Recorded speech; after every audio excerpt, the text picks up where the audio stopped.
Bonjour et bienvenue à tous à cet échange organisé par la chaire Gouvernance et Régulation sur le régime de partage des données pour les services de transport à valeur ajoutée. On aura le plaisir dans un instant d'introduire nos deux intervenants du jour. Je vais commencer, préciser un peu le propos et l'intention qu'on avait aujourd'hui avec cet échange. Il émane directement du constat que l'analyse des données est devenue critique pour faire évoluer l'offre de transport, notamment à la faveur du développement de nouvelles mobilités qui impliquent par exemple la mise en relation des individus dans le cadre du covoiturage, on en entendra parler, mais encore aussi en vue de la simplification des trajets multimodaux ou lorsqu'il s'agit de comprendre les comportements de mobilité pour aller inventer les modifications de l'offre qui sont susceptibles de nous permettre d'aller plus loin dans le basculement vers des mobilités décarbonées et le transport public. Également, les données sont parfois mobilisées pour étudier des opportunités commerciales connexes au déplacement lui-même, ciblage de la publicité, autres espaces commerciaux en gare. Cette prédominance des données dans l'offre de transport, qu'elle soit traditionnelle ou organisée par des plateformes numériques, fait de la gouvernance de la collecte, du traitement, de la confidentialité et simplement de l'utilisation des données un enjeu socio-économique et stratégique pour le secteur, auquel s'ajoutent ceux de la confidentialité et de la préservation des données personnelles. La sortie, quelque part, de la relation trilatérale entre un usager, une autorité organisatrice et un opérateur de mobilité est au cœur de cette question de gouvernance, dès lors que les évolutions à l'œuvre se situent à la croisée des offres de chaque opérateur de mobilité. On a évidemment aussi l'arrivée de nouveaux acteurs, toujours les GAFA, sur les opportunités commerciales connexes ou encore la place de l'entreprise qui rend encore plus complexe la question avec nos intervenants. Pour aborder ces réflexions, donc, nous allons pouvoir aujourd'hui bénéficier du regard à la fois expert et praticien de nos deux intervenants, Eric Alix, directeur général de RATP Smart Systems, et Antoine Berul, data analyst chez Blablacar Daily, en charge de la stratégie, de la gestion et de l'analyse des données. Je vais me permettre de vous présenter chacun brièvement dans un instant. Après cela, vous interviendrez chacun l'un après l'autre, puis nous échangerons. Cet échange sera d'autant plus riche qu'il sera alimenté de questions formulées soit par les personnes qui sont présentes ici avec nous dans les locaux de l'Université Paris-Dauphine ou sur la plateforme Teams. J'invite donc les auditeurs virtuels à faire usage de la fonctionnalité conversation de Teams et nous nous efforcerons de les relayer auprès de nos intervenants. Je vais commencer par Eric Alix, vous êtes directeur général de RATP Smart Systems, comme je le disais, depuis mars 2020. Vous nous préciserez dans votre intervention le périmètre précis des activités de RATP Smart Systems qui finit pas d'évoluer. Précédemment, vous étiez Chief Data Officer du groupe La Poste, donc la donnée figure au cœur de cette expérience. Vous avez œuvré à la transformation du groupe en industrialisant les dispositifs data. Vous avez aussi géré l'acquisition et l'intégration de Cobase, spin-off de l'INRIA et du CNRS, spécialisé dans la recherche sur l'intelligence artificielle. Avant cela, vous travaillez chez Bouygues Télécom au sein de la direction commerciale, où vous avez contribué à l'optimisation et à la digitalisation des processus de vente, de changement d'offre et terminaux. Précédemment, vous aviez occupé d'autres fonctions en lien avec la stratégie Big Data de l'opérateur, un parcours autour des données et qui ne pourra qu'enrichir l'échange aujourd'hui. Antoine Berul, vous êtes data analyst chez Blablacar Daily, comme on en parlait, vous êtes en charge de la stratégie, de la gestion et de l'analyse des données et également on apprendra un peu plus sur Blablacar Daily dans un instant. Donc vous êtes précisément data analyst full stack, parce qu'un des objectifs de l'intervention aujourd'hui sera de donner du sens à cet intitulé. Donc Blablacar Daily est une application de covoiturage domicile travail du groupe Blablacar. Vous nous expliquerez comment vous vous positionnez en matière d'utilisation des données au service de déploiement des services de transport. De fait, vous supervisez la stratégie data de l'application, l'ingestion des données, de la mise en place de reporting en passant par le développement d'algorithmes. Cette expérience fait suite à votre première expérience en Espagne dans le lancement de MIP, une application de type Mobility as a Service, encore un terme au cœur de l'échange du jour qui intègre les différents moyens de transport d'une ville pour faciliter les développements urbains. Voilà, je vais vous laisser la parole pour commencer. Alors, juste 2 mots pour présenter RATP Smart System. C'est la filiale digitale du groupe RATP. Donc, on connaît bien les données des systèmes de transport parce qu'en fait, on gère les systèmes intelligents de la billettique. On opère toute la billettique pour la RATP en Île-de-France. On vend aussi des systèmes billettiques à des AOM en France ou à l'export. On est aussi le numéro 2 en France du SAEIVE. Donc, le SAEIVE, c'est des systèmes d'aide à l'exploitation et à l'information voyageurs pour les bus, les tramways. Et donc, c'est ces systèmes-là qui nourrissent souvent les référentiels temps réel, les systèmes de transport, et qui vont alimenter demain à la fois l'information voyageur qu'on va trouver dans les bornes physiques, mais aussi les applications masse quand on sera vraiment tous très intégrés. On travaille aussi pour le digital, la transformation digitale du groupe, qui est tournée vers l'interne. Et puis le Mobility as a Service. Donc, au sein de RATP Smart System ont été rassemblées toutes les initiatives mass Mobility as a Service du groupe RATP. Donc, je vais peut-être commencer par vous connaissez, je pense, le MAS, mais donc le MAS, c'est cette idée d'avoir une application tout en main dans sa poche, dans laquelle on va pouvoir à la fois préparer ses voyages, réserver et payer ses tickets, et être accompagné tout le long du voyage, gérer ses aléas, etc. Donc, évidemment, c'est en fait mettre le client au centre dans les systèmes de mobilité de demain, avec un système agnostique des modes, c'est-à-dire qu'on va retrouver le backbone du transport en commun, mais la voiture aussi, de notre point de vue, est un élément du paysage, et puis les nouvelles mobilités, le covoiturage, le transport à la demande,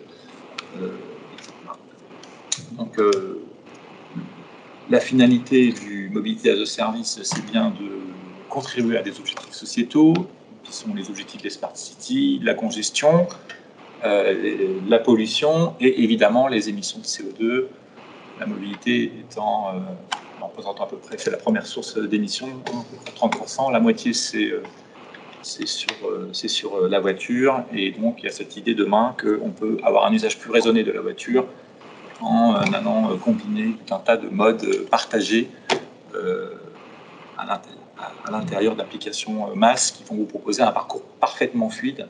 Donc c'est vraiment un enjeu d'expérience client. Donc c'est une activité qui est récente. Partout dans le monde, il y a des expérimentations, mais ce n'est pas encore passé à l'échelle.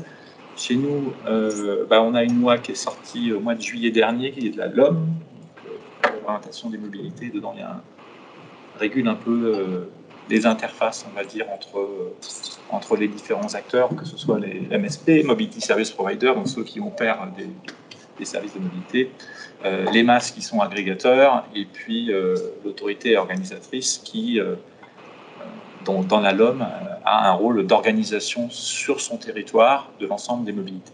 Sachant que des autorités organisatrices, vous savez qu'en France, on en a beaucoup, on a près de 300. Une des complexités quand on devra passer à l'échelle et se déployer sur le territoire national, c'est bien d'arriver à tous s'intégrer. Les providers de mobilité, il y en a certains qui sont mondiaux, d'autres qui sont nationaux, et puis d'autres qui sont très très locales, donc c'est pareil. Il y a des logiques d'intégration. On va vers un monde basé sur les API, basé sur des écosystèmes très très intégrés. Mais on doit aussi nourrir des accords commerciaux. Donc après la LOM, en fait, l'étape d'après, et tout ce qui n'est pas défini dans la LOM, quelque part, on le retrouve entre les acteurs quand il s'agit de faire des contrats. Et dans ces contrats, donc on a des contrats avec des partenaires privés. Bon, là, je dirais que c'est des logiques un peu traditionnelles du commerce en fait qui s'applique, et il n'y a pas trop de soucis pour trouver à fonctionner. La question, c'est plus quand on travaille le transport en commun. Chaque transport en commun a quelque part une situation un peu monolistique qui est pilotée par l'autorité organisatrice sur chacun des territoires, avec beaucoup de logiques un peu différentes qui se mettent en place. Donc vous avez des grosses villes qui veulent être partie prenante de tout ça, vous avez des régions qui veulent aussi des choses, et puis qui n'ont pas forcément des sont alignés avec les grandes villes de leur territoire. Et puis vous avez les nouveaux acteurs du MaaS. Ils peuvent être opérateurs d'un SP et vouloir être agrégateurs aussi d'autres moyens. Ils peuvent être pure MaaS comme nous. Ils peuvent être aussi MaaS public. Et donc les règles du jeu, normalement, elles sont définies à la fois sur la LOM, mais aussi par tout simplement le champ de la concurrence. Donc aujourd'hui, on est dans une phase où on sort de la LOM, donc encore une fois, c'est le mois de juillet, les derniers décrets, c'est le mois de décembre, et maintenant, il s'agit de nouer des contrats et de trouver des business models pour tout le monde. Et des business models qui contribuent à quelque chose. Donc nous, au sein du groupe RATP, on pousse beaucoup sur cette idée de MaaS vertueux. Donc le MaaS vertueux, c'est celui qui va d'abord s'adresser à des objectifs sociétaux. Donc il va y avoir des gros objectifs sociétaux qui viennent de l'Europe, qui viennent de la France. Et puis il peut y avoir aussi des logiques de politique de mobilité qui sont propres à l'AOM sur leur territoire. L'AOM devant piloter finalement l'ensemble des contributions pour avoir un impact sur son territoire. Donc évidemment, c'est un domaine où il faut beaucoup s'intégrer, où il faut nouer des partenariats publics-privés. Donc la donnée est au cœur des choses. Donc on a beaucoup débattu des conditions d'accès à la donnée. Donc il faut des référentiels statiques pour pouvoir simplement, par exemple, connaître les lignes, pour pouvoir faire des recherches d'itinéraires, des choses comme ça. Et puis il y a de la donnée de temps réel. Il faut connaître la localisation de la trottinette dans Paris, du bus qui va arriver à tel passage dans combien de temps, etc. Donc des données statiques, des données dynamiques. Mais je pense qu'on est, globalement, on n'est pas trop mal sur cette partie de notre point de vue. Donc on a encore des groupes de travail qui réfléchissent à la standardisation, mais si la standardisation nous fait reculer le moment où on s'intègre, c'est pas bon. Il faut à la fois travailler la standardisation qui permet d'aller plus vite parce qu'on a moins de spécifiques à faire, mais il faut surtout s'intégrer. Et donc aujourd'hui, c'est plutôt finalement, à mon sens, quelles sont les règles dans la chaîne de valeur, qui va occuper quel rôle, et comment on compense les coûts de chacun, et comment on s'insère dans une gouvernance qui est la gouvernance d'un territoire, une politique nationale, une politique européenne. Donc c'est tout ça qu'il faut travailler, sachant que en fait dans la LOM il n'y a pas grand-chose qui est défini sur ça. On dit juste qu'il faut trouver des termes qui soient raisonnables, équitables et proportionnés. Donc tout est dans l'interprétation de ça. Au niveau de la régulation, donc dans la LOM, c'est bien l'ART qui est le régulateur. On sait que les autorités de concurrence sont aussi forcément concernées. On voit qu'ils ont commencé à publier, notamment en Hollande, par exemple, en laissant un peu le marché s'organiser, mais en donnant quand même quelques guidelines en disant on suit. Et voilà, puis le reste, c'est dans le champ des négociations des contrats. Mais c'est vrai que pour que le MaaS passe à l'échelle, il faut qu'on arrive à craquer ce sujet-là et avoir un raisonnement écosystème et système ouvert. Donc là, on voit aussi, quand on regarde un peu plus globalement, en Union européenne, donc vous avez pas mal de pays, il y a plutôt une tendance, en général, les PTI et les PTO, donc les opérateurs de transport, notamment transport en commun, et les autorités organisatrices s'intéressent au MaaS, évidemment, parce qu'il y a un enjeu sociétal. Et puis, vous avez des pays qui vont vers des systèmes ouverts, qui encouragent les systèmes ouverts, notamment en Suisse, en Belgique, dans tout un tas de pays un peu comme ça. Mais vous avez certains pays qui se sont plutôt un peu refermés, soit sur les PTA, soit sur les PTO, comme en Allemagne. Et donc, pour moi, sur cette question-là, c'est plutôt de dire que pour que le MaaS passe à l'échelle, pour que le MaaS contribue aux objectifs sociétaux, il faut aller sur des systèmes ouverts, parce qu'avec les systèmes ouverts, on aura une meilleure expérience client. Donc, on aura plus de compétition, on aura une meilleure expérience client, et on arrivera à agréger plus de demandes en fait, dans nos MaaS. Les MaaS au niveau de la RATP, on en a plusieurs. On a Bonjour RATP, c'est l'ancienne application de la RATP qu'on a rachetée, puisqu'en fait, nous, on a détouré l'activité de monopole avec l'activité privée, en se disant c'est ce que demande la LOM, puisqu'on doit avoir de l'équité. Pour l'instant, on est un peu les seuls à avoir fait ça en France, mais à mon avis, c'est nécessaire. Et Bonjour RATP, c'est 8 millions de visiteurs mensuels sur du web et sur des applications surtout, avec un cœur qui est très orienté sur l'Île-de-France. Aujourd'hui, le centre-ville et des utilisateurs du transport en commun qui demain veulent combiner, notamment avec des mobilités douces, mais pas que, donc ils veulent avoir des parcours plus intégrés, plus porte-à-porte, et puis améliorer leur expérience de la mobilité. Donc ça, c'est pour Bonjour RATP, donc une application qui est déjà à l'échelle. Et donc on distribue par exemple les types de transport en commun directement dans l'application. Et voilà, on a aussi du VTC, on a aussi du vélo, on a aussi des trottinettes. Et on continue à intégrer tout un tas de partenaires progressivement dans Bonjour RATP. On a une autre application B2C qui est Mappy, donc qui est plus originale parce que Mappy, c'est une acquisition qu'on a fait il y a 1 an et demi de Mappy. Mappy est spécialiste de la voiture. Donc c'est le numéro 3 en France, derrière Google et Waze. En fait, vous n'avez pas beaucoup de choix quand vous avez de la voiture et que vous voulez un GPS. Et nous, on s'est dit très tôt que pour aller chercher le report modal, pour aller chercher à convertir des gens qui sont dans l'automobile et les amener dans un usage plus responsable de la voiture avec de la multimodalité, il fallait les chercher là où ils étaient, c'est-à-dire dans leur voiture. Et donc, il nous fallait aussi une application plus dédiée aux automobilistes. Et donc, ça, c'est le rôle de Mappy. Évidemment, derrière toutes les plateformes, on est en train de les faire converger. Évidemment, on a des questions de coûts qui sont liées à ça. Mais on a 2 audiences différentes. Et donc, on a 2 applications différentes. Et dans Mappy, du coup, donc vous avez évidemment la voiture, mais vous avez aussi les ZFE, les ZTL, vous avez les parkings relais, vous avez les parkings. On va vers de l'intégration et du paiement du parking et tous les services auto dans Mappy. Et on aimerait finalement proposer aux automobilistes directement les offres multimodales à l'intérieur de Mappy, l'application qui leur est destinée. Et donc on voit bien que si on s'adresse plus à la périphérie, aux gens qui veulent accéder au cœur de ville, qui est le cœur du problème qu'on a à régler pour diminuer les autosolistes.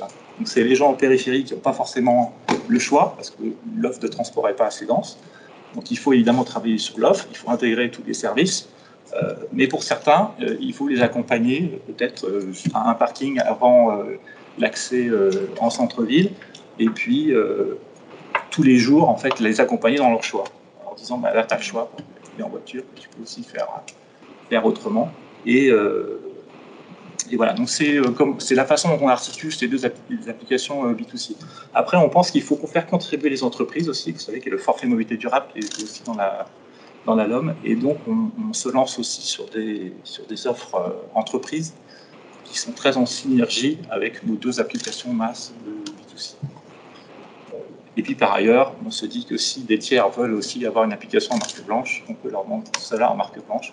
Donc ça, notamment, c'est pour les AOM qui souhaiteraient développer des masses avec une vision pas que technique, mais avec une ambition de passer à l'échelle. Parce que si les masses ne passent pas à l'échelle, de toute façon, il y aura 0 impact sur les objectifs sociétaux. Et donc, c'est un peu le problème qu'on a aujourd'hui sur les applications un peu traditionnelles, c'est que souvent, il n'y a pas beaucoup de monde dedans. Et donc, il faut trouver... un des écueils du MAS, c'est de considérer que c'est qu'un sujet technique. C'est évidemment pas ça. Il y a du technique, il y a les opérations. Les opérations, c'est plutôt du marketing. Il faut aller chercher des audiences, il faut développer les usages dans son application, il faut proposer des offres, et puis à la fin, aller mesurer des impacts sur ces objectifs sociétaux. Donc c'est le chemin qu'on prend, mais c'est vrai qu'il est compliqué. Et je pense que les questions de régulation, on en a vraiment beaucoup. Il faut se convaincre qu'on va vers des systèmes ouverts, et dans les systèmes ouverts, il nous faut des règles du jeu qui soient claires. Donc la façon de décliner des termes raisonnables, équitables et proportionnés dans chacun des contrats en fait, qui nous unit, puisqu'on va vers l'intégration, c'est absolument nécessaire. 2 mots sur les niveaux de masse. En général, on considère sur le marché qu'il y a 4 niveaux de masse. Le premier niveau, c'est un niveau où on fait que de l'information voyageur. Donc ça, c'est le truc qu'on faisait il y a 2-3 ans, en gros, à peu près tous sur le marché. Le deuxième niveau, on commence à mettre du ticketing à l'intérieur, on commence à vendre des billets. Ça, globalement, c'est ce que régule la LOM. Okay. Le niveau 3, on va un peu plus loin, puisqu'on va travailler des packages, donc des offres tarifaires, on va travailler le signal tarifaire. Et le niveau 4, c'est quand on s'aligne sur des objectifs sociétaux et on commence à incentiver les gens sur de l'impact sociétal. Donc ça, c'est nomenclature des niveaux d'intégration de masse qui est assez générale, assez généralement admise par la communauté. Ce qu'on dit, nous, là-dessus, c'est que si on reste sur niveau 1 et 2, bon, il y a des chances que le marché reste GAFAM, parce qu'à ces niveaux-là, il faut des business models adjacents de type publicité, où je vends mon taxi, des choses comme ça, et ce sera assez difficile à d'autres acteurs de vivre. Par contre, et on n'a pas l'impact sur les objectifs sociétaux, parce qu'on n'est pas assez intégré, on n'est pas assez dans le local, grosso modo. Par contre, le niveau 3 et 4, il faut que vous soyez super bon sur la ville dans laquelle est votre audience, sur les systèmes de transport qui sont dans vos audiences, sur l'écosystème, comment intégrer tout ça, comment gérer cette information. Et du coup, là-dessus, c'est plus difficile quand vous êtes un acteur mondial. Par contre, ça nécessite d'être très dense localement. Et à notre sens, c'est ici. Il y a aussi plusieurs études pour montrer ça. Hein. C'est quand vous commencez à travailler aussi sur les packages que vous commencez à avoir des bénéfices sociétaux, vous pouvez négocier. Alors, vous pouvez mettre aussi des engagements en fait, de vos audiences liés à vos packages. Et donc ça, c'est le territoire que nous, on a décidé d'occuper, mais évidemment, on ne peut pas y aller tout seul. Donc il nous faut des autorités organisatrices qui ont envie, il nous faut des partenaires qui ont aussi envie de s'intégrer, et après, aller travailler vraiment l'expérience client au maximum, et jusqu'au signal de tarif. Donc niveau 3 et 4, ça c'est l'espace où des acteurs masse qui ne sont pas des géants mondiaux peuvent occuper, mais ça nécessite de s'aligner sur les objectifs sociétaux. Aujourd'hui, on parle assez peu d'objectifs sociétaux, c'est un truc on en parle en Union européenne, on en parle un petit peu en France, mais concrètement, les opérateurs qui sont dans les entités qui organisent la mobilité, ils sont encore assez sur le transport en commun. Il faut qu'on passe d'une vision infrastructure et transport en commun à une vision plus générale d'organisation de toutes les mobilités, alignée sur une politique qui est forcément une politique de territoire.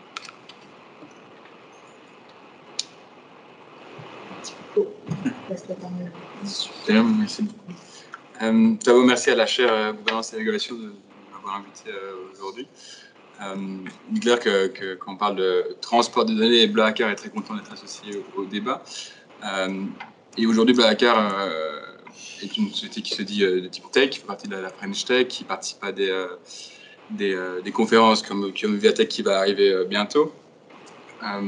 Mais ça n'a pas toujours été le cas. Et avant de présenter un peu ce que je fais et comment Blablacar participe avec des systèmes MaaS, participe avec des AOM, notamment avec des données, j'aimerais un peu replacer Blablacar dans son contexte et notamment l'utilisation des données de Blablacar dans son contexte. Pour rappel, Blablacar, d'abord c'est du covoiturage. Ça a commencé comme du covoiturage. Aujourd'hui, c'est 100 millions de membres répartis dans 22 pays. Donc ce n'est pas qu'en France, c'est vraiment même pas qu'en Europe, même si la plupart en Europe, c'est réparti dans 22 pays. Ça a commencé par du covoiturage, mais maintenant c'est aussi du bus, du covoiturage domicile-travail avec Blablacar Daily, et bientôt peut-être du train. Aujourd'hui, Blablacar, c'est 700 collaborateurs, la plupart en France, à Paris, mais aussi dans certains bureaux à l'étranger. Parmi ces 700 collaborateurs, nous avons 40 collaborateurs qui s'occupent que des données, ce qui représente environ 10% de notre équipe ingénieure. Comme je vous disais, ça n'a pas toujours été le cas. On n'a pas toujours eu 10% de nos ingénieurs qui étaient dédiés seulement à la donnée. Blablacar, ça a 15 ans maintenant. Il a fallu attendre 6 ans avant d'avoir le premier data analyst, la première personne qui va analyser les données et essayer d'en faire un usage pour l'entreprise. Et le premier usage de la donnée, c'était vraiment associé à la finance et au marketing. C'était juste comprendre voilà, comment faire grandir l'entreprise, quels investissements sont utiles pour faire grandir l'entreprise, que ce soit via des investissements en interne ou bien en marketing.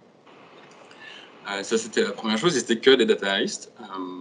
Et c'est un peu un des rôles que j'ai aujourd'hui.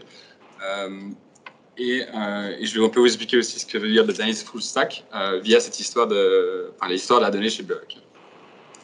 Ensuite, la seconde transformation, qui est vraiment eu 4 phases. La seconde phase, après cette phase qui était vraiment plus dédiée au marketing, c'était vraiment d'essayer de créer une qualité de données et d'avoir ce qu'on appelle aujourd'hui, je pense que c'est les data engineers, donc c'est des gens qui vont s'occuper d'aller chercher la donnée et de la donner à disposition des analystes. Donc là où avant, au tout début, c'était surtout des CSV, des fichiers Excel qui étaient tirés directement de l'application pour en faire des analyses de marketing ou de finance. Maintenant, il y avait des gens qui étaient dédiés, leur mission, c'était vraiment de faire en sorte que ce processus soit automatisé et soit de qualité et soit fiable. Ce qui a permis en fait vraiment de spécialiser à la fois la qualité de la donnée, mais aussi l'analyse, qui a permis de pousser l'analyse beaucoup plus loin. Donc, deuxième transformation. La troisième, c'était maintenant non plus de se concentrer que sur la finance, mais sur le produit. Et donc de trouver des analyses pour prendre des bonnes décisions sur le produit et améliorer la plateforme de covoiturage. Donc pas mal de features, de fonctionnalités que vous connaissez aujourd'hui sur Blablacar viennent de demandes d'analyse de données. Par exemple, le fait qu'un conducteur puisse, lorsqu'il va de Paris à Lyon, puisse déclarer qu'il s'arrête à Dijon sur le chemin et qu'il est prêt à prendre les gens sur ce chemin-là, ça vient d'analyses de données qui ont permis de prendre de bonnes décisions. Pour le coup, c'était une bonne décision parce que ça permet de plus de covoiturage, ce qui permet une plus grande croissance, et qui permet de réinvestir dans la donnée et qui permet une boucle un peu vertueuse de l'amélioration du produit par la donnée, via l'analyse de données, qui permet de créer peut-être plus de données, de meilleure qualité et donc d'un meilleur produit. La dernière phase, qui est un peu celle actuelle, c'est d'encore plus diversifier les métiers data, données, en ajoutant ce qu'on appelle les data scientists. Donc, data scientists, c'est vraiment des gens qui vont développer des modèles mathématiques pour soit analyser plus en profondeur la donnée, mais aussi créer des produits avec la donnée. Donc, typiquement, des algorithmes qui vont améliorer l'application. Par exemple, la mise en relation de passagers et de conducteurs, notamment via la fonctionnalité qui s'appelle Boost, qui est sortie récemment, permet de décider si le conducteur passe assez proche d'un passager pour pouvoir le prendre et décider à quel endroit ils vont se retrouver. Ça, c'est des modèles qui sont développés par les data scientists. Et donc, le data analyst full stack, comme je suis, c'est un peu ça. C'est data analyst d'abord qui vont concentrer sur l'analyse de la donnée. Ensuite, data engineer qui s'occupe de l'ingestion des données et de la qualité. Et enfin, data scientist, qui permet de fructifier la donnée pour l'insérer dans le produit.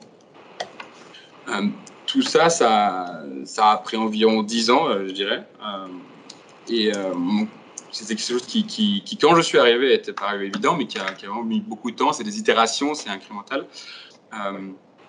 Et c'est quelque chose qui n'est pas, je dirais, qui n'est pas vraiment dans l'ADN de Blablacar. Blablacar, avant tout, c'est un produit, c'est un contact avec les membres. Ça passe toujours par beaucoup de feedback, d'appels, etc. Et la donnée ne vient que vérifier les hypothèses que l'on se pose par rapport au produit et au covoiturage. Donc on n'a pas vocation à faire fructifier les données, à utiliser. On n'est pas une entreprise qui vend des données, qui utilise des données comme business model, c'est vraiment pour le covoiturage. Donc moi maintenant je suis arrivé il y a 3 ans chez Blablacar Daily. Blablacar Daily, ça a été créé un peu avant, donc en 2017.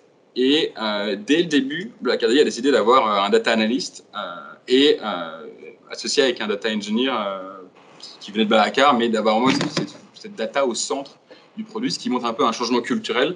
Maintenant, la donnée n'est pas primordiale, mais est un facteur de succès pour lancer une application. Là où, quand Blablacar a commencé, c'était d'abord on crée une plateforme et on s'intéresse plutôt au marketing ou aux investissements. Donc la donnée est beaucoup plus présente peut-être chez Blablacar Daily, parce que c'est quelque chose qui est là depuis le début, et ce qui nous permet en fait de faire plus rapidement des choses avec cette donnée. Et c'est là où peut-être je vais rejoindre un peu sur la LOM, ça nous permet non seulement d'améliorer le produit interne, de faire ce que Blablacar fait, mais aussi de parler avec pas mal d'acteurs. On a surtout 2 acteurs différents. D'abord les AOM, avec qui on discute beaucoup. Il faut savoir que le covoiturage de métier de travail, c'est subventionné dans pas mal d'endroits en France, notamment en Île-de-France. Et ça passe par un contrat avec l'AOM d'Île-de-France, qui est Île-de-France Mobilité. Et ce contrat passe aussi par un échange de données. Il faut communiquer en permanence, pas en permanence, mais régulièrement les chiffres. Il faut montrer où est-ce qu'il y a du covoiturage et quel est le retour un peu sur investissement de l'AOM en termes de covoiturage. Donc ça, c'est un des acteurs à lequel on a très rapidement pu pu collaborer avec des données chez Black Ardelli. Et le second acteur, ce sont les entreprises. Grâce au FMD, les entreprises sont de plus en plus encouragées à promouvoir des mobilités plus douces auprès de leurs employés. Et de nombreuses entreprises, et de plus en plus depuis mars, février, surtout avec les prix du pétrole qui augmentent, de nombreuses entreprises qui viennent vers nous pour savoir comment développer le covoiturage auprès de leurs employés. Et de nouveau, il y a aussi un échange de données qui se fait toujours de façon anonymisée sur quelle est un peu la part, le nombre de covoiturages qui sont faits, le nombre d'inscrits qui sont faits dans leur entreprise via notre application. C'est quelque chose qui, je pense, est pas évident, mais qui va rester chez Black Ardelli. C'est quelque chose qui est vraiment propre au Black Ardelli, qui est de collaborer avec l'entreprise pour via les données pour faire fructifier le marché. Même si, de nouveau, l'ADN de Black Ardelli, c'est la même ADN que Blablacar, les données ne sont pas là comme produit, comme business en tant que tel, mais pour aider à améliorer un peu. Voilà à peu près l'usage des données chez Blablacar. Merci beaucoup. On va passer un échange entre vous deux et des questions-réponses. Je réinvite les personnes qui sont sur la plateforme à poser des questions. Normalement, elles devraient apparaître. Je propose peut-être de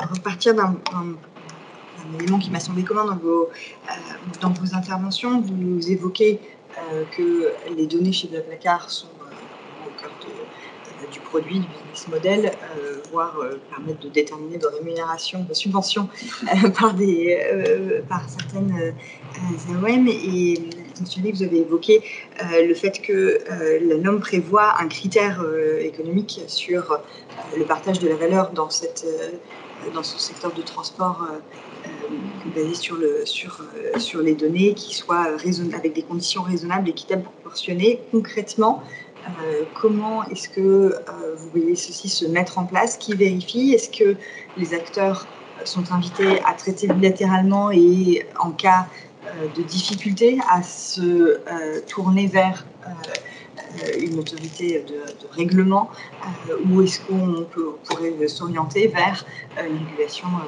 ex-ante a priori de la façon dont le système s'organise comme on l'a dans d'autres secteurs où on a des relations qui sont très normées entre les acteurs de la chaîne de valeur. Moi, je trouve que c'est une bonne question.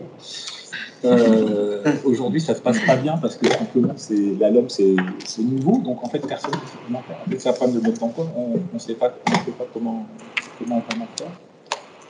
Effectivement, il y a des coûts qui sont tantôt chez l'AOM, tantôt chez le MAS ou le MSP. Et donc, comment on compense ces coûts? En fait, pour l'instant, on ne sait pas. Il y a les premiers contrats, c'est aujourd'hui. Et il y a des initiatives pour essayer de faire des contrats types, mais c'est un peu c'est loin d'aboutir en fait, parce que c'est des gens qui ne font pas les contrats, qui sont dans ces groupes de travail pour pousser des questions de contrats types. En tout cas, pour l'instant, c'est très embryonnaire. Donc, on le voit plutôt au quotidien quand on fait des contrats en bilatéral. Mais finalement, se poser et dire dans la chaîne de valeur quels sont les items de coût et comment on doit compenser les uns les autres, c'est un exercice qui n'est pas naturel. Je pense à tous les acteurs de la mobilité, parce que c'est juste nouveau. Si je prends un exemple, dans la LOM, on a en grosso modo, on ne peut pas s'opposer à la mise en place d'un paiement commun. C'est-à-dire qu'en fait, par exemple, un MAS doit pouvoir faire le paiement sur sa plateforme et pas dépendre du paiement de son opérateur.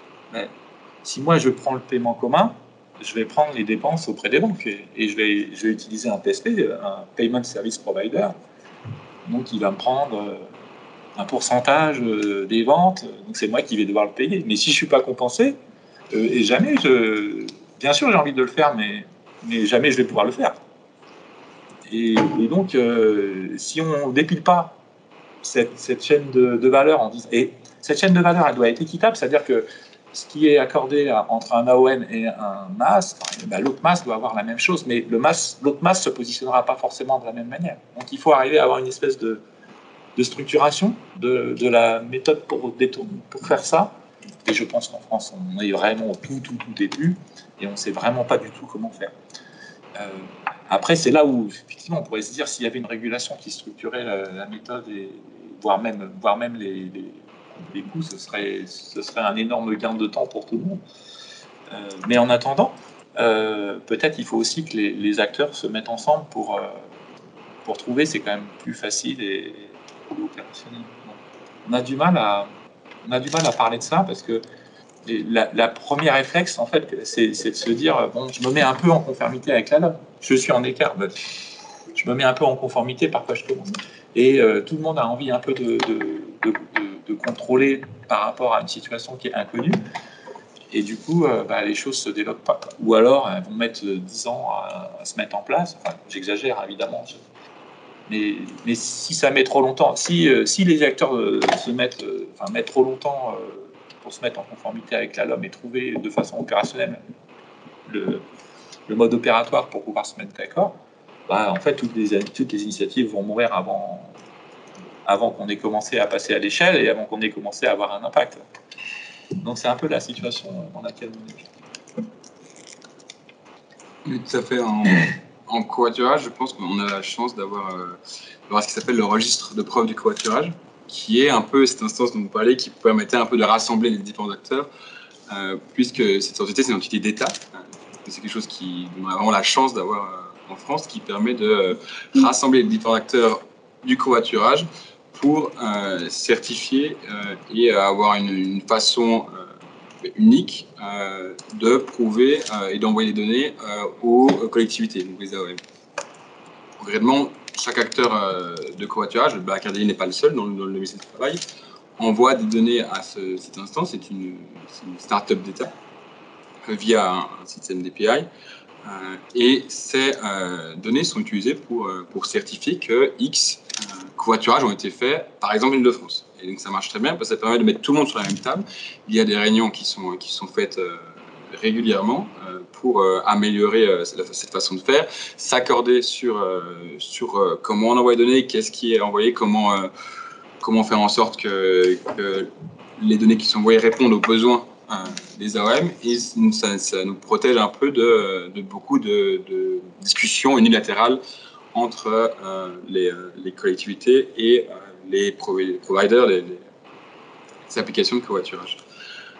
Malgré tout, on voit qu'il y a quand même encore peut-être du travail à faire sur le fait que chaque collectivité décide unilatéralement de à quel point et comment est-ce qu'elle veut subventionner le covoiturage, quelles sont les règles, quels vont être le temps, ce qui est normal, ou aussi les subventions imparties. Et de ce point de vue-là, il y a quand même des conventions, on appelle ça des conventions de covoiturage, qui sont différentes. Beaucoup sont fermées, c'est-à-dire qu'il n'y a qu'un seul acteur qui peut participer à cette convention et qui va être entré dans un contrat avec la collectivité. Certaines sont ouvertes. Typiquement en Île-de-France, c'est une convention ouverte, c'est-à-dire que Black Academy est subventionné, mais d'autres acteurs le sont également. Et c'est quelque chose que nous pousse chez Black Academy, d'avoir des conventions ouvertes pour permettre de pousser le covoiturage, en tout cas du quotidien, et de créer une norme en fait sur quelles vont être les règles de covoiturage, non seulement pour les collectivités, c'est beaucoup plus facile pour une collectivité de se lancer dans le covoiturage, de se lancer dans l'aventure du covoiturage quand on sait quelles sont un peu les règles de base, mais également pour les usagers qui vont pouvoir avoir accès à des subventions peut-être plus facilement, et aussi pour les opérateurs de covoiturage, c'est aussi beaucoup plus simple de se protéger entre guillemets derrière une convention qui est normalisée partout en France. Et je pense que c'est quelque chose qui va continuer, qui aura vocation, je pense on le voit déjà, ça fait pas très longtemps qu'il y a le covoiturage de ministère du Travail, mais que les conventions ont tendance à se rapprocher en termes de prix, de subventions. Et je pense que c'est notamment ce travail-là a été fait, a pu se faire, cette normalisation des conventions, notamment grâce à cette start-up d'État, donc à avoir l'État qui est là un peu comme arbitre. C'est une des solutions qui nous a bien aidé dans le covoiturage.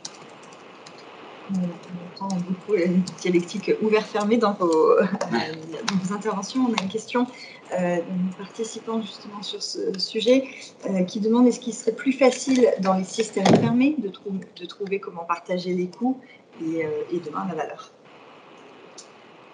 Alors, un système fermé, il faudrait dire déjà à quel niveau il est fermé. Est-ce que c'est un système national? Est-ce que c'est des systèmes locaux, etc.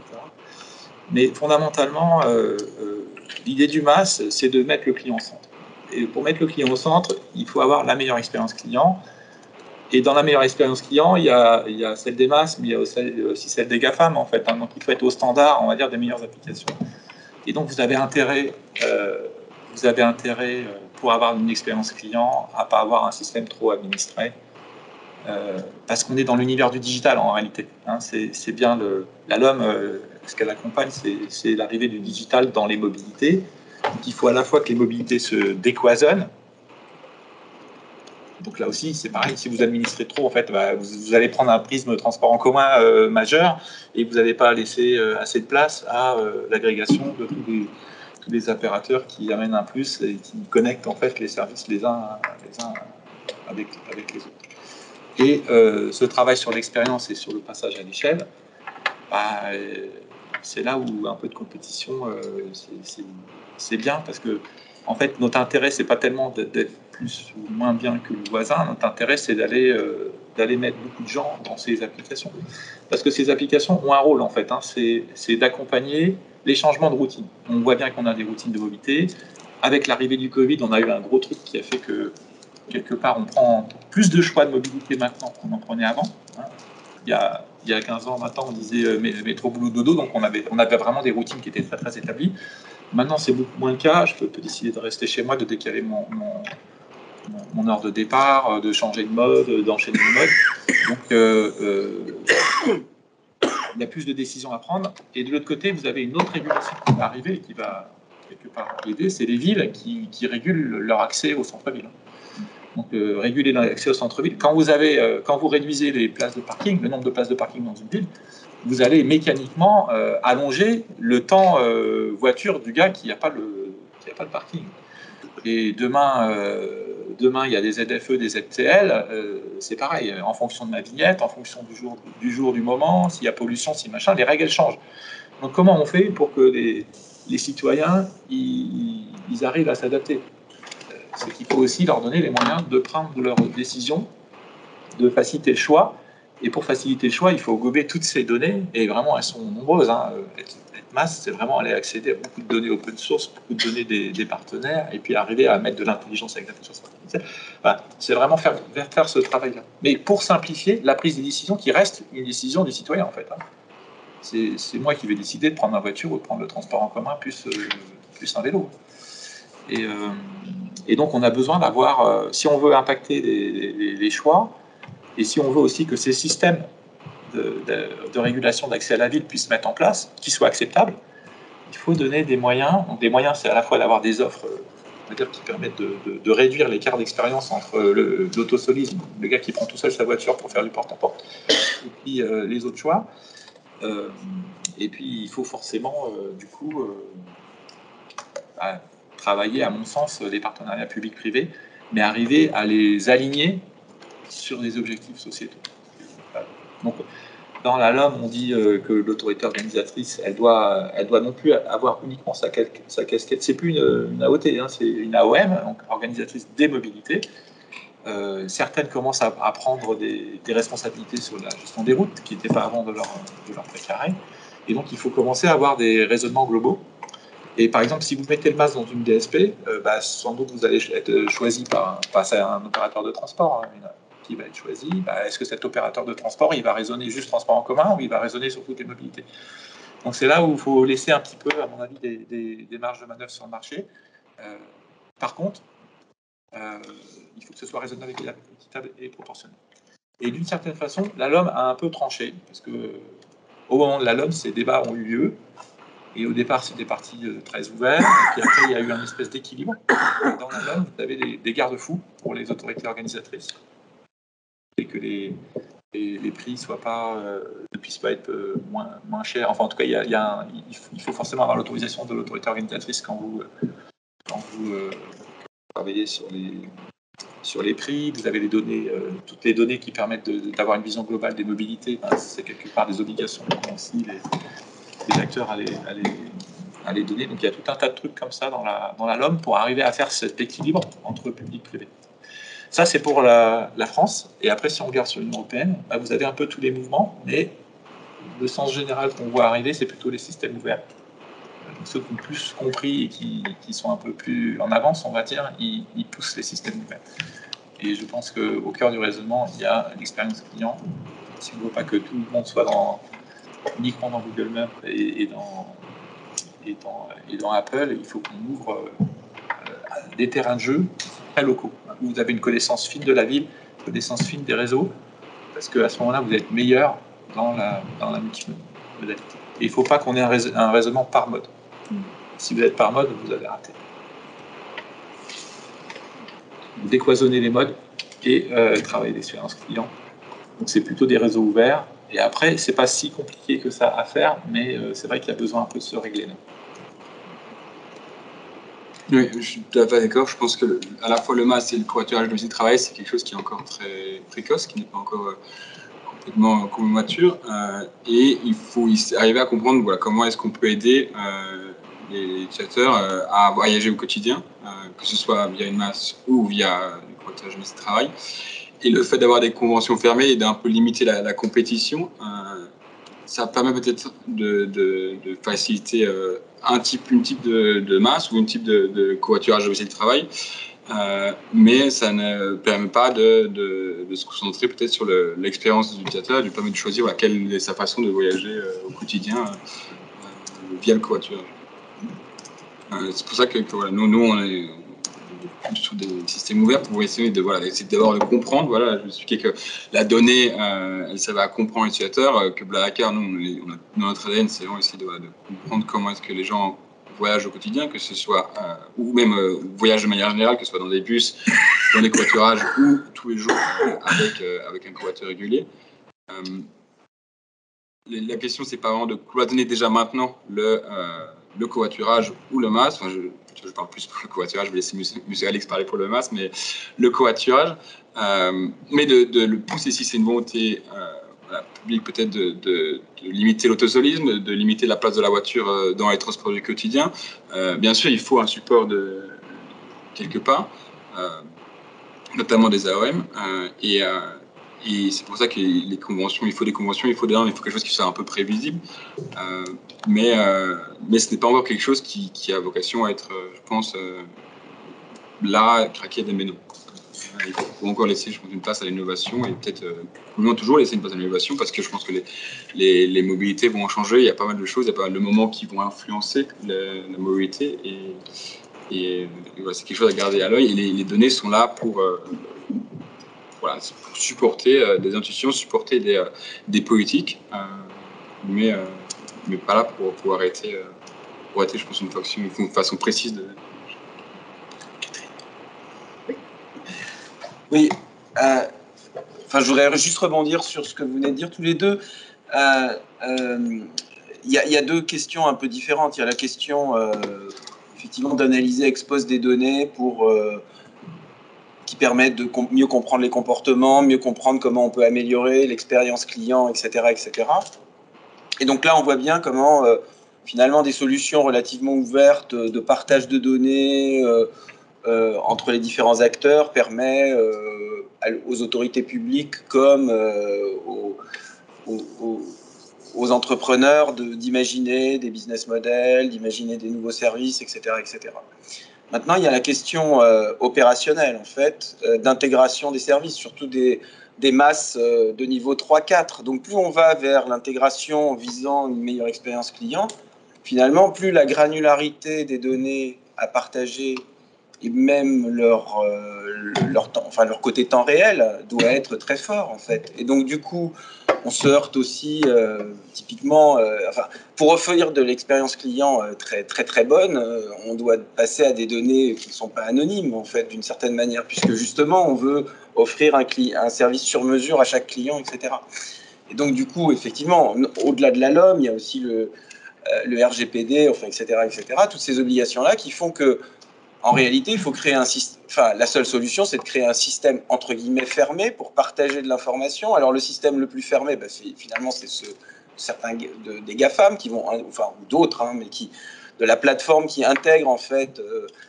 Alors qu'ils ne vendent pas les données, mais qui va utiliser ça pour améliorer le service, etc., avec des réseaux de partenaires avec lesquels elle a des relations commerciales, soit partenariales, soit commerciales, enfin peu importe, enfin un mélange des deux souvent.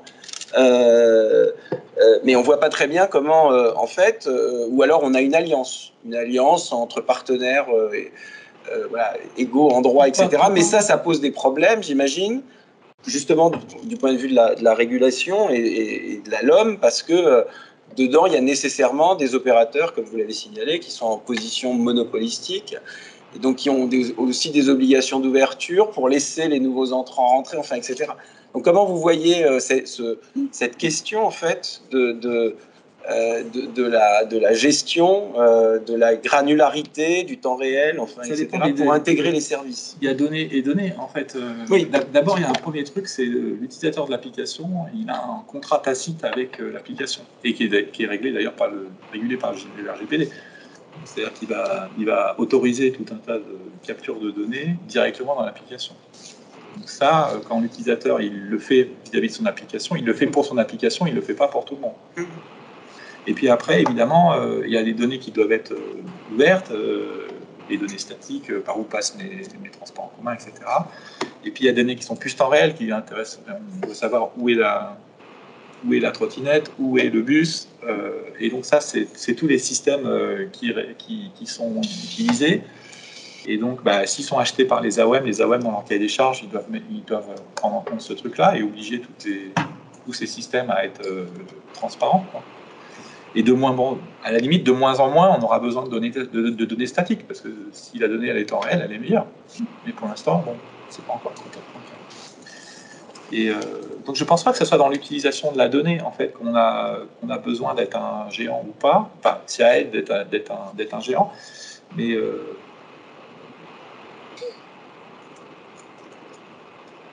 je pense que vous avez des applications qui gèrent leur relation client quelque part, et puis elles ont des obligations de reporting, mais sur des données qui sont anonymisées.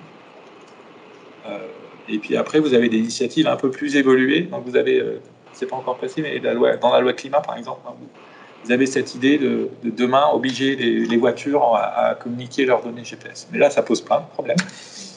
Donc est-ce qu'elles sont envoyées donc évidemment, moi, j'ai du mal, franchement, par rapport à ça, parce que j'ai été telco, donc j'ai mis en place le big data. Je sais bien que la donnée, elle existe chez les telcos. Hein, vous demandez n'importe quelle origine-destination, ils vous la donnent. Et ça coûtera bien moins cher de passer un contrat avec le telco que de montrer un gros contrat, d'aller faire une prestation avec un tiers qui fait la data analyse pour vous. Et si jamais il y a un breach, comme on dit dans la partie données, qui est responsable, quoi. Et est-ce que l'utilisateur, s'il voit sa donnée en clair, un peu diffusée à tout le monde, qu'est-ce qu'il va en penser, quoi? Quand les telcos se sont lancés dans les analyses de données anonymes, vous avez des pays qui ont fait des pushbacks d'un coup parce que la police, par exemple, a fait une analyse avec tel opérateur. C'était inacceptable. Donc aujourd'hui, la CNIL se met au milieu et dit non, pour moi c'est anonymisé avant. Mais si c'est anonymisé avant, il faut que tout le monde anonymise de la même manière, sinon on agrège un peu des carottes. Donc ça devient vite très compliqué, je trouve, quand on prend la voie administrée, par rapport à une voie plus qui est de dire on a des obligations globales et puis on se met d'accord, puisqu'on a forcément intérêt à partager de la donnée. Blabla Daily le fait. Il a son système économique qui dépend de ça, donc bien sûr il va produire toutes les données que la web a besoin pour le convaincre d'investir encore plus. Oui, pour être clair, sur Blabla Daily, non seulement on ne partage jamais de données anonymisées, mais on n'analyse jamais vraiment de données anonymisées. C'est toujours une analyse de la façon de covoiturer. Après, vous avez tout à fait raison de dire que c'est la façon de covoiturer, et je pense que la façon de se dépasser dépend vraiment d'une ville, d'une région. Et on le voit sur Blabla Daily, il y a des axes autour de villes où d'un côté de la ville, parce que c'est un endroit qui est moins desservi en transport, on va avoir beaucoup de covoiturage. Pourtant, de l'autre côté, on voit qu'il y a beaucoup moins. Et donc, c'est quelque chose qui est très local, tout à fait. mais séparément, on n'essaie pas de créer une application de covoiturage pour une personne en particulier, ni de même de créer un système où, et ça devient un produit de données, c'est-à-dire une application où on va sortir des données personnelles sur la personne, et c'est ça qui va créer de la valeur pour la personne. Nous, on essaye vraiment de créer la façon la plus simple de se déplacer en covoiturage. Et là-dessus, je pense qu'on doit rester, qu'on doit rester tout à fait donc, en contact avec les autorités de la mobilité et essayer de développer une connaissance locale plutôt que soit fine, soit globale. Donc, globalement, on ne se sent pas spécialement non plus vraiment menacé par les gros acteurs, les GAFAM, par exemple Waze qui fait partie du groupe de Google. Il y a quelque chose qui s'appelle Waze Carpool qui est en fait du covoiturage du quotidien. Si on pense que voilà, si on se met dans la point de vue d'un conducteur qui utilise Waze tous les jours pour se rendre au travail, Waze Carpool, c'est vraiment lui proposer des passés sur la route. C'est quelque chose qui ne marche pas très bien, je pense, en tout cas qui a été lancé en France et qui je pense pas, enfin, j'ai pas vu des chiffres précis, mais je n'ai pas entendu beaucoup parler. Et je pense que c'est parce que voilà, BlaBlaCar, nous, on n'a pas, en plus, beaucoup plus de données que Google, enfin, loin de là. Mais par contre, on a une connaissance du covoiturage, une connaissance de la façon de se déplacer qui est plus fine. Du territoire, voilà. Et une relation avec en tout cas pour BlaBlaCar, une relation avec les autorités beaucoup plus proche que Google, qui est basé en Californie. Oui, je voulais poser une question sur le modèle économique. Autour de cela, vous êtes tous les deux des organismes subventionnés en partie chez BlaBlaCar et RATP, on connaît le régime. Il y a deux rapports qui sont sortis sur ce qu'on appelle aujourd'hui les données industrielles, c'est-à-dire les données produites par les entreprises. En gros, il y en a un qui a été produit par CCI France il y a maintenant un an, et un qui est sorti hier ou avant-hier avec le MEDEF, sur justement les données des entreprises. Et si vous étiez des entreprises dans un autre domaine que le transport, est-ce que vous n'auriez pas un autre comportement que celui que vous avez dans le transport, où là vous êtes très contraint par les textes, et cette contrainte en fait d'essayer de vous mettre d'accord, qui est pas simple, qui est avec les données des voitures connectées qui arrivent, bien entendu, et ce monde interdépendant qui vient.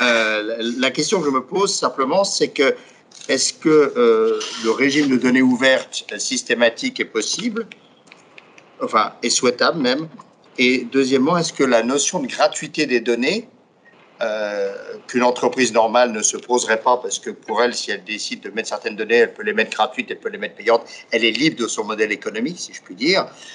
Est-ce que le fait que vous soyez dans le transport et donc un peu régulé par la puissance publique fait que ça se passe en France peut-être différemment comme un autre pays ou l'Angleterre, où la notion de données et la notion d'asset, si je puis dire, est peut-être plus prononcée?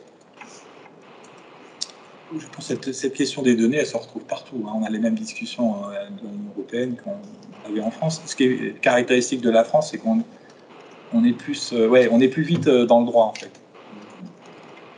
Donc ça, c'est bien et c'est pas bien, parce que c'est bien beau de parler de contrôle des données, mais il faut aussi s'en servir, quoi. On a l'impression des fois qu'on prend le sujet à l'envers. Oui, merci. Moi, je voulais d'abord remercier les deux orateurs, c'était passionnant. Je ne vais pas rester sur les questions techniques, mais je vais rebondir sur ce qu'a dit M. Alice tout à l'heure, et sur le fait que le Covid crée de nouvelles attentes. On pourrait ajouter aussi l'explosion du prix du carburant, quoi. Ouais. L'explosion du prix du carburant devrait faire, logiquement, notamment dans les zones peu denses ou les zones périurbaines mal desservies, que l'utilisateur ait envie de solutions qui permettent de faire des économies. En même temps, ça freine les villes à mettre des contraintes d'accès à la ville. Ça freine, pardon ? Ça recule les dates des ZFE et tout ça. Oui.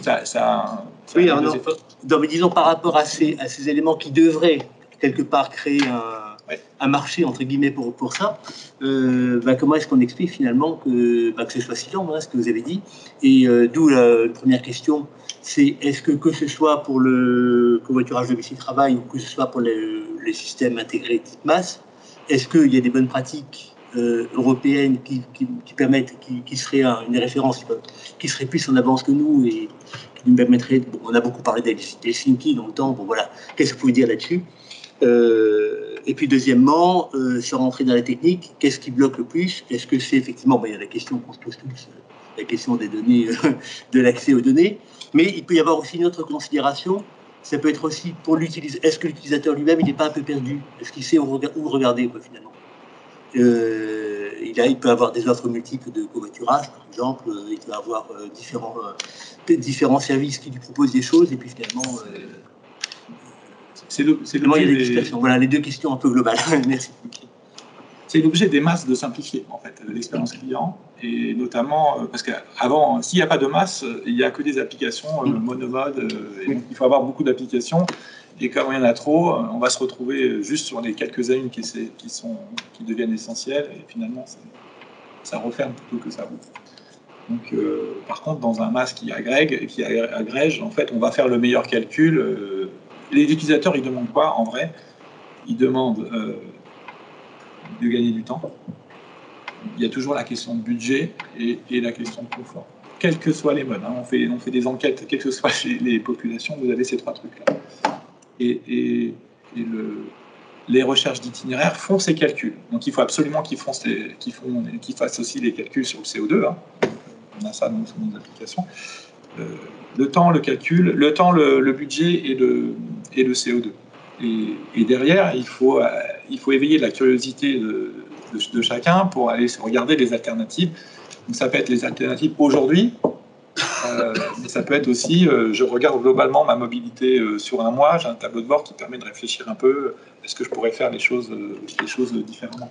Donc il y a un accompagnement des usages à faire, il y a de l'éducation, ça s'appelle du nudge en fait quand on parle entre spécialistes. Il faudrait pousser des programmes en fait qui communiquent, et puis il faut aussi pousser quelque part au niveau 3 et 4, en tout cas au moins au niveau 4 des incentives pour pouvoir accompagner, avec du signal tarifaire, pour pouvoir accompagner les choses. Donc il y a une espèce de progressivité pour arriver à ce niveau-là. Simplement, il faut d'abord avoir un effet d'échelle, donc il faut d'abord avoir beaucoup de gens dans les applications. Et donc les approches trop administrées, on a quand même des budgets, ok, ils sont moyens peut-être, mais quand on voit qu'il n'y a que 10 000 personnes dedans, en fait, rapporté à la personne, c'est très très cher, quoi. Donc il faut savoir passer à l'échelle, il faut savoir décloisonner, et du coup, même le petit acteur, comme il a accès à plusieurs masses, en fait, à travers différents accords, il va trouver aussi une audience comme ça. Et puis, plus moi je dois faire des dépenses pour aller inciter les gens, communiquer, etc., plus il faut aussi que je m'y retrouve économiquement. C'est pour ça que on a tendance, c'est vrai, en France, à aller très vite sur le droit et pas sur les opérations. Donc c'est bien d'avoir un cadre, et il faut avoir un cadre, mais il faut aussi apprendre ensemble et donc faire des choses. Qu'à un moment donné, trop de contrôle, ça fait que les choses ne se font pas. Et puis j'ai perdu le fil de mon discours. Mais il faut accéder à cette data. La data, c'est pas que la data pour faire de l'information voyageur, c'est aussi la data qui permet de faire du ticketing, de la réservation et du paiement. Par exemple, un des sujets que moi j'ai 300 AOM. Imaginons que je veux faire le truc en national. Si j'ai 300 AOM qui me disent tiens, j'ai un bout de logiciel qu'il faut que tu mettes, ça s'appelle un SDK, un software development kit, qui me dit chacun, mets mon petit truc à l'intérieur de ton application, comme ça sur mon petit territoire, ça va marcher. Je vais en avoir 300, mais ça, moi, je ne saurais pas le gérer dans mon application. C'est pas comme ça qu'il faut communiquer. Il faut communiquer avec des API, ou alors il faut nous-mêmes opérer la billettique et puis qu'on ait une mise de synchronisation. Donc, il y a tout un tas de trucs pour qu'on puisse passer à l'échelle où il faut être juste raisonnable et avancer pas à pas. Pour revenir à votre première question, si je peux répondre d'abord à votre question, je pense qu'en France, en tout cas, du point de vue du covoiturage, la LOM, c'est une chance. Le registre de produits de covoiturage et je pense aussi la LOM, c'est une chance plutôt qu'un blocage à l'innovation. Nous, on ne vend pas des données, on vend du transport et le registre de produits de covoiturage, j'ai l'impression que c'est plus pour les pour les collectivités que pour nous. Ça ne nous bloque pas dans notre innovation. Nous, on a les données, on sait comment les gérer. Par contre, je pense que sans ça, et sans un système, une loi qui demande aux opérateurs beaucoup de collectivités auraient du mal vraiment à accéder ou peut-être à certifier, dans le cas du covoiturage, certifier les trajets, analyser que les trajets ont été faits, analyser les données que nous on donnerait. Donc ça ne nous bloque pas. C'est pour la confiance en fait. Oui, c'est ça. C'est un outil de confiance. Exactement. Et c'est bon, on voit plus ça que du côté pour les collectivités que pour nous. Ça ne nous bloque pas. Enfin, j'ai pas l'impression que c'est un blocage. Après, voilà, c'est sûr qu'on est moins libre, mais de toute façon, nous, avec Ourson Blabla, on ne vendrait pas nos données. C'est-à-dire que c'est pas un business model, c'est pas Par rapport à votre question, je pense qu'à la fois le MAS et le domicile de travail, le covoiturage domicile de travail, c'est des personnes du quotidien. C'est quelque chose qui a vocation à rentrer un peu dans le quotidien des personnes, et c'est quelque chose qui est assez compliqué. On le voit beaucoup avec Blablacar Daily, c'est-à-dire qu'au début, forcément, on s'inspire beaucoup de Blablacar et on essaie un peu de répliquer Blablacar, mais en plus petit, parce que les trajets sont plus petits. Blablacar, c'est en moyenne, le trajet moyen, je pense, c'est 250 km. Blablacar Daily, c'est 25, donc on est vraiment sur des échelles. On voulait un peu répliquer à quel point on va demander aux passagers de se déplacer, à quel point on va demander aux conducteurs de faire un détour. Comment est-ce qu'on va mettre la mise en relation? Où est le juste milieu pour déclencher un covoiturage? On voit que sur Blablacar Daily, c'est très difficile de demander aux conducteurs de faire un détour. La personne qui va tous les jours au travail en voiture, elle a son trajet, elle est habituée, et c'est quelque chose qu'elle va faire tous les jours, aller-retour. Lui demander de se déplacer, de changer un peu son quotidien, c'est très compliqué. Et je pense que pour le passager, c'est la même chose. C'est très dur de changer les habitudes et de faire adopter une habitude qui peut-être lui convient pas parce qu'elle devra trouver quelqu'un sur sa route ou devra marcher pour retrouver le conducteur. Et donc c'est là où de nouveau c'est intéressant de essayer de comprendre et de se rapprocher des utilisateurs pour comprendre quel est le quotidien, la mobilité du quotidien, quelles sont les prises de décision qui sont effectuées pour choisir ou non de choisir d'abord un vélo sur une application MAS et puis un métro, et chez nous, pourquoi est-ce que la personne n'accepte pas de marcher 5 minutes là, mais plutôt 2 minutes ici. C'est un travail de digital. Donc il faut être dans le digital pour pouvoir faire ça, et il faut être orienté sur le client, et il faut connaître sa spécialité.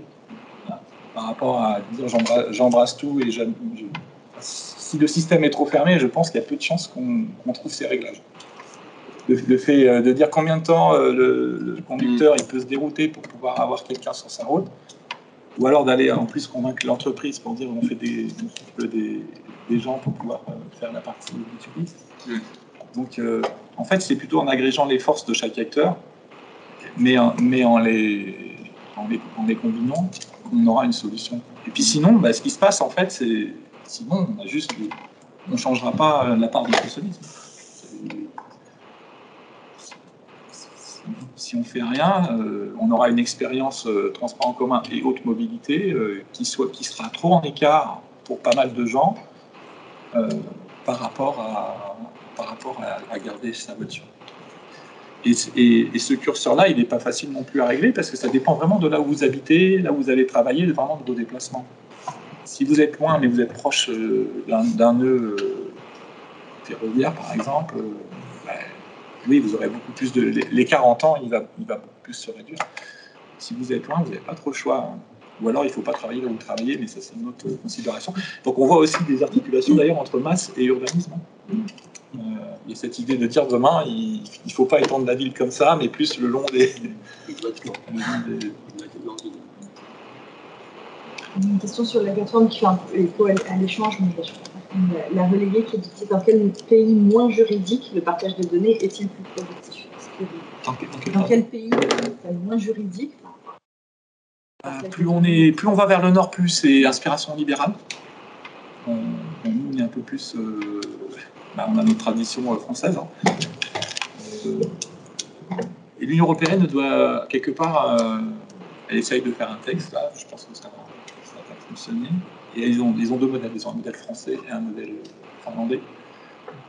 Après, les deux modèles, ils ne sont pas très très loin. D'un côté,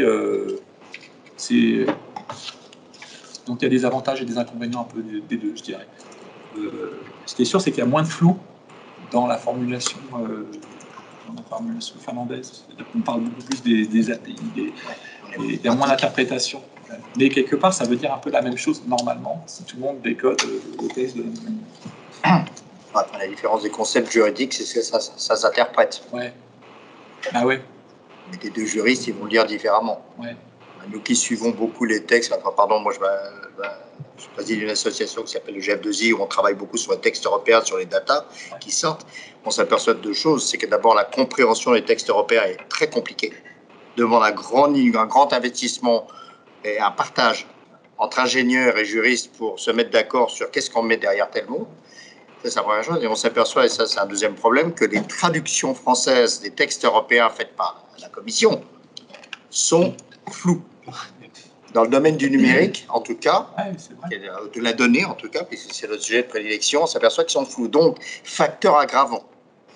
Donc, la méthode finlandaise qui est, en fait, je ne fais pas de droit, je fais de la technique d'un certain côté, et puis si j'ai un peu, je dois l'enrober, je l'enroberai, me paraît beaucoup plus pragmatique que la version française qui est, comme d'habitude, idéologique et je dirais même, tout régenter. On a même, c'est quand même, à l'homme, ça doit faire, je sais pas, 2 ans qu'on travaille dessus, mais simplement la définition, donc nous on est masse, mais il y a tout le monde s'accorde à peu près à dire ce que c'est qu'un masse, mais dans notre loi c'est un SNM, service numérique multimodal. Dans l'Union européenne c'est un MDMS. Qu'est-ce que c'est exactement qu'un SNM ou un MDMS? Je pense que c'est pas clair pour les gens en fait. Et simplement le noyau du truc, quoi. Qui est... si. Il y a des... J'ai entendu ça de quelqu'un de la RT. Oui, il y a des problèmes de définition. Alors, pour avoir par ailleurs participé à des négociations européennes, quand on n'est pas tout à fait d'accord avec les initiatives de la Commission, il y a plusieurs façons de faire. La première, c'est évidemment de s'y opposer, et quand on voit qu'on n'y parvient pas, la deuxième, c'est d'instiller un flou, un doute dans les textes qui donnera lieu effectivement à des interprétations. Et souvent, c'est comme ça. Enfin, moi, j'ai beaucoup travaillé dans l'énergie. S'il y a beaucoup de flou, c'est parce qu'entre les 27, on n'arrivait pas à s'entendre et que donc, on s'est dit que le flou... C'était un consensus, en fait. Voilà, favoriserait le consensus, en tout cas. Ok, l'énergie me semble bon. Non, après, ça, à la surprise, ça peut fonctionner après. Hein. Oui, sur un malentendu. Si on devait comparer la mobilité à d'autres secteurs qui ont déjà fait le trajet, entre guillemets, peut-être que l'énergie, c'est intéressant. Est-ce que les nouvelles modalités de transport de véhicules électriques risquent de changer vos business models, compte tenu du fait que avec un véhicule électrique, on peut faire beaucoup de kilomètres, tandis qu'actuellement, avec un véhicule électrique, on est limité à 300 km maximum. Ça va beaucoup changer, les grands trajets. Il y a toute la logique de recharge qui commence à arriver. Donc pour nous, c'est juste des nouveaux partenaires, en fait. Et puis après, à partir du moment où on arrive à mettre en équation dans nos calculs, c'est l'utilisateur qui fait ses choix. Et puis, ça se règle assez facilement. C'est plutôt des... Alors, globalement, quand on est masse, on n'y va pas pour faire beaucoup d'argent, mais il faut quand même qu'on soit rentable. On a quand même une trajectoire de rentabilité qu'on a définie. Mais on est aussi obligé déjà d'avoir des effets d'échelle et puis d'aller chercher des marchés adjacents. Dans les marchés adjacents, on peut y avoir ces choses-là. Je facilite des services à l'automobile, des services culturels, des services... tout un tas de trucs qui ne sont pas de la mobilité, mais à partir du moment où ça a un sens par rapport à un déplacement, ça nous intéresse. Et donc en allant chercher des business comme ça adjacents, on réduit un peu la nécessité de couvrir les coûts. Et donc c'est aussi pour ça qu'on a besoin de masse, à mon avis, qui ait de l'impact, donc qui soit quand même assez gros, quoi. Le masse, c'est pas qu'une question de plateforme technique, hein, il y a la plateforme, il y a les opérations, et ça c'est plutôt client, marketing, le métier. Et puis il y a les systèmes économiques, parce que quand même, nos acteurs sont dans un contexte aussi, ils investissent, il faut qu'ils aient une visibilité. Au covoiturage, le covoiturage, en fait, c'est du partage de frais, donc c'est vraiment basé sur le prix de maintien d'une voiture et des coûts d'essence. Il y a un cap légal, hein, est-ce que peut gagner un conducteur de covoiturage. pour l'instant, ce cap légal il est basé sur l'essence. Peut-être que dans le futur, il sera basé sur le prix de l'électricité et combien ça coûte d'utiliser une voiture électrique. Auquel cas, je suppose que je ne travaille pas pour Blablacar, donc pour Blablacar Daily spécifiquement, donc c'est quelque chose qu'on a encore moins en tête pour le quotidien. Mais je suppose que si le maximum légal et la régulation du partage de frais se modifie en fonction le coût de l'électricité, forcément, nous allons adapter nos prix. Et la durée des transports. Et bien, tout à fait, ouais. Là, dans ce cas-ci, j'imagine que ça passera aussi par peut-être s'associer à des masses ou des providers d'informations géographiques de recharge pour s'assurer que l'on puisse demander au conducteur de s'arrêter à tel endroit et peut-être retrouver son passager là où il y a une borne, en France. Ça, c'est une possibilité tout à fait.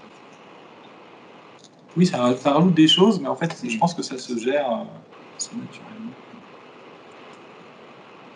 Chacun va optimiser sa partie, et puis les agrégateurs vont même optimiser l'agrégation. Une question sur la plateforme qui demande, on a l'impression, en écoutant, qu'il faut agréger les forces de façon ouverte, mais peut-être avec un chef de file pour arbitrer les accords. C'est une vision que vous partagez, et si oui, qui serait le chef de file? Chef de file privé ou... Je pense que c'est Oui, non, mais je pense que c'est il n'y a pas vraiment de besoin d'un chef de file, il y a besoin d'une compréhension de la mobilité et de l'usager. Si un acteur qui comprend mieux que d'autres la mobilité et qui est peut-être et qui est récompensé par ça par un usage des usagers, ça c'est peut-être quelque chose à regarder de près parce que ça veut dire qu'il y a quelque chose qui fonctionne. Donc, sur l'usage en tant que tel, je ne pense pas qu'il y ait besoin de dire le MaaS, ça va être telle entreprise ou même telle personne qui va décider ce que c'est, ou le covoiturage, je ne vais pas parler du MaaS, mais le covoiturage. Par contre, je pense qu'il y a un arbitrage à faire en effet sur qu'est-ce que les collectivités, qu'est-ce que le public veut aussi pousser comme mobilité, et c'est quelque chose que nous, on ne peut pas décider. Et donc là, il y a pas un chef de file, mais il y a une gouvernance en effet on ne peut pas décider. Je pense que c'est vrai qu'il faut souvent il y a besoin sur un territoire il y a besoin d'une impulsion politique, et après il faut que ça traverse toutes les chaînes, tous les acteurs qui sont publics et privés qui peuvent acheter sur le territoire. Et de ce point de vue-là, plus les économies de CO2 et les environnements sociétaux appliqués à la mobilité deviennent importants, plus je pense les acteurs arriveront à se coordonner pour trouver les bonnes mécaniques. Mais aujourd'hui, on n'est pas là. En fait. On est juste à dire, la LOM est arrivée, qu'est-ce que je dois faire? Pour me mettre en conformité par étapes, etc. Donc c'est plutôt un appel à une politique sur les émissions de CO2, une impulsion politique et une déclinaison. Il y a besoin que ça précipite un peu. Pour conclure, le temps passe. Vous avez évoqué 4 niveaux sur les masses, vous avez globalement au niveau 2 actuellement, oui. Et parler des packages tarifaires et de la place centrale des objectifs sociétaux comme étant des objectifs à la fois vertueux et donc souhaitables en soi, mais aussi permettant d'engager un espace économique que les acteurs comme perdueront qui permettent l'activité connexes. D'après vous, qu'est-ce qu'il manque? Quelles sont les barrières pour qu'on passe ces niveaux? Est-ce qu'on est sur du technique? Est-ce qu'on est sur du réglementaire ou du régulatoire? Est-ce qu'on est sur de l'acculturation? Quels sont les verrous à faire sauter pour monter dans les niveaux? Je pense qu'il faut qu'on partage mieux les conditions de marché. Pour opérer sur le marché, le cadre qui s'applique à chacun, je pense, et après la loi, quoi, jusqu'au contrat, etc. Ça, c'est une chose. Et après, il faut qu'on crée un espace d'innovation et d'expérimentation, donc pour aller sur des trucs beaucoup plus intégrés et des logiques de niveau 3 et niveau 4. Il y a différentes... dans d'autres pays, il y a des expérimentations intéressantes qui se font. pour essayer de mesurer, de tester différents mécanismes appropriés à une problématique qui est très locale, etc. Donc ça, je pense qu'avant que ce soit déployé, cette partie-là, c'est plus du domaine de l'expérimentation. Et on pourrait trouver un cadre d'expérimentation public et privé pour pouvoir faire ça. Je dirais deux leviers. Un levier qui est comment on déploie. On sait que demain, il nous faut des masses, hein, je pense. Du coup, il nous faut déployer des masses à l'échelle. Et comment on fait pour déployer des masses à l'échelle et à bien clarifier les conditions de marché. Et de l'autre côté, comment on crée des zones d'expérimentation qui permettent de faire la démonstration et derrière de déployer les mécanismes qui ont été... Toutes les expérimentations qu'on a dans le monde qui sont intéressantes, elles restent encore sur des 300, 400 individus. Donc ça reste encore sur des petits groupes. Petit à petit, allez. Une question candide sur tout ce qui est transport, justement, ce problème d'organisation. Est-ce que dans un pays comme l'Allemagne, où les Länder ont une importance considérable et où la France, le concept de région système fermé, bouge tout le temps, évolue, et donc, parce qu'on pense, intellectuellement, on peut penser que l'autorité la mieux placée, c'est la région, c'est pas la ville, c'est pas un ensemble de villes, c'est la région. Première chose, et évidemment les régions françaises n'ont pas la même histoire ni la même autonomie que les régions de pays comme l'Italie ou l'Allemagne en tout cas. Et donc la question que je me posais, c'est vous, dans vos rêves les plus fous, allez-y, hein, parce que là, il va en falloir, ce serait quoi la meilleure l'autorité régulatrice francilienne? C'est l'IFM qui est l'autorité organisatrice des mobilités.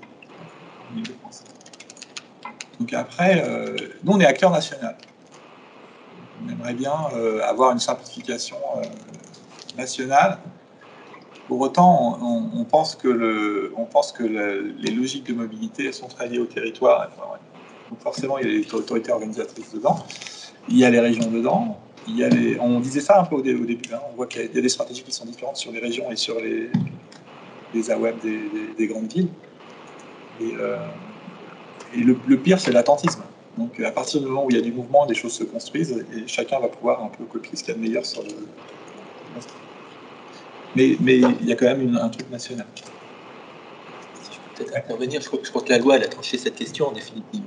L'ART est le régulateur de ce secteur et la loi organise de façon très cadrée les relations entre les SNM et les autorités organisatrices, qui mutuellement d'ailleurs n'ont pas la liberté de faire ce qu'elles veulent en la matière. Les autorités organisatrices ont l'obligation de soumettre à la commercialisation l'ensemble de leurs titres à l'ensemble des SNM qui en font la demande, sous l'égide de l'ART, sous le contrôle de l'ART. Donc là où c'est plus compliqué, c'est quand l'autorité organisatrice est aussi acteur de masse, par exemple. Là, on dit qu'il faut que tout le monde soit égal. C'est des questions qui se sont posées aussi au niveau de l'Union européenne. Il faut vraiment qu'on ait un playing field qui soit vraiment ouvert, quoi. Ouvert.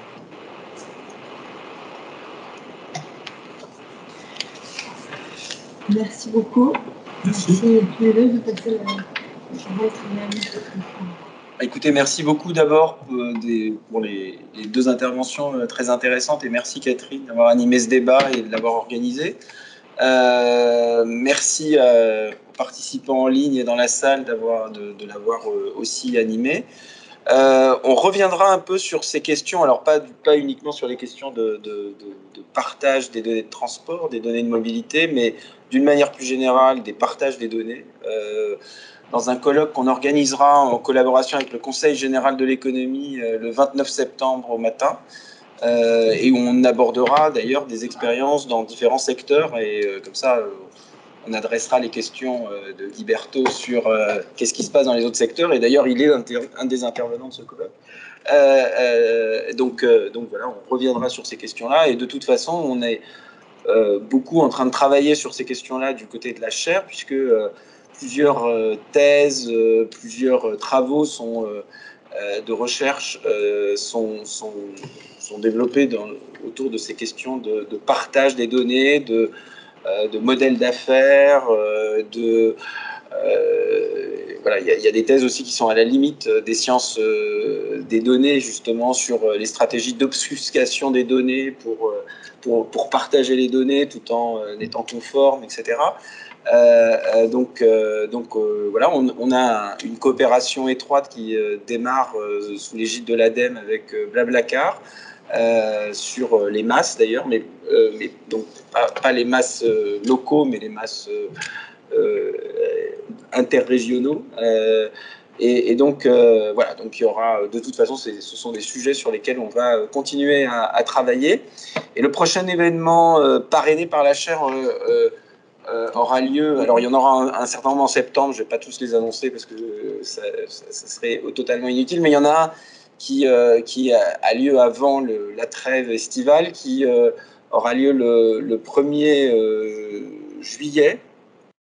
Et qui sera organisé à la Creux, et sur les questions en fait de prix de l'énergie, voilà, enfin, le genre de questions qui aussi comptent en ce moment compte tenu de la situation géopolitique. Voilà, donc merci beaucoup d'avoir participé à ce débat. Merci aux auditeurs dans la salle et en ligne, et comme d'habitude, nos échanges feront l'objet d'une synthèse, d'un compte-rendu écrit qui circulera d'ici quelques semaines, et puis aussi de résumés vidéo, etc. Voilà, donc merci infiniment et à très bientôt pour le prochain événement de la chaire, donc au moins 1er juillet et 29 septembre, mais il y en aura d'autres en septembre avant le 29. Merci. Merci.